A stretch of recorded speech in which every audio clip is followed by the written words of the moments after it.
Now, how about this for a case of power-mad bureaucrats? A federal government department ordered the Herald Sun's cartoonist Mark Knight to take down this cartoon of Uluru, telling him he had to apply for a permit to draw the rock. This is a cartoon talking about the statement from the heart, the Uluru statement. A permit to draw the rock, they said. To draw Uluru, you need a permit. According to Parks Australia, organisations who want to use the rock for commercial purposes must apply for a permit.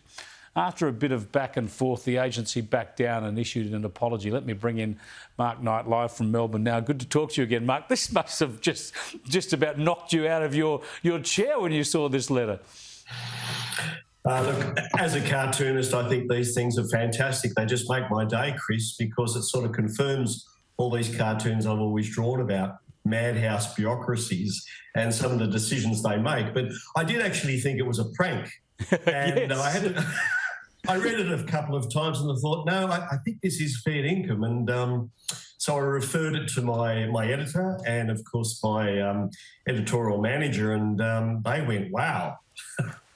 But I mean, some bureaucrat somewhere has actually had to consider that this is a plausible idea, that you have to license someone to draw one of our most recognisable national landmarks. I mean, does this now apply to the Murray River and the Flinders Ranges and the Great Dividing Range? I mean, how could somebody actually put pen to paper or type these words into a computer?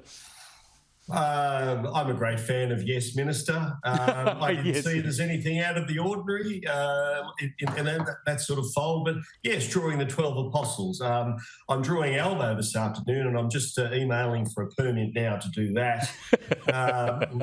You should draw Albo as like Mount Rushmore, like carved into the side of Uluru. See how that goes down.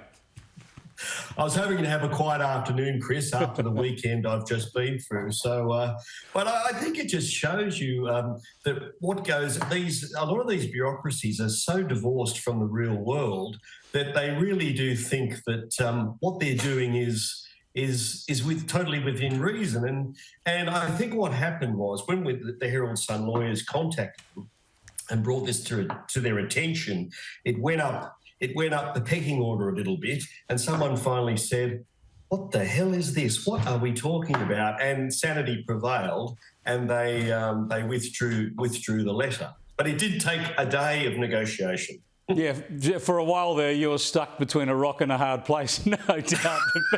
But now, I think you've half answered the question. I was wondering whether there might be another image of Uluru in your cartoon for tomorrow, but it sounds like you've been diverted onto Albo.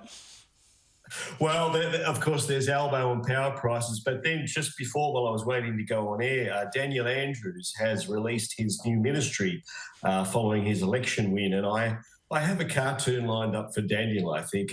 Although, look, if anybody was going to send me a letter about cease and desist, I thought it would be Daniel Andrews. After some of the cartoons I've drawn about him. Actually, we should put some of them up now, because I was thinking you must be pleased on one level at least that Daniel Andrews has won the election, because you can keep drawing him. Well, just between you and me, I was, hoping that he might get back in, because no disrespect to Matthew Guy, but he's not half as exciting as Daniel to draw. That is true. That is very true. Exactly. There he is, Daniel Andrews there, a dictator down at the front of Parliament. You'll be drawing him for at least 4 more years. Thanks so much for joining us, Mark. Just an amazing case of nanny state, of government bureaucracy going too far. And apart from drawing tomorrow's cartoon, we should let you get back to drafting that Adelaide Crows premiership poster too. Oh! Thanks for joining us.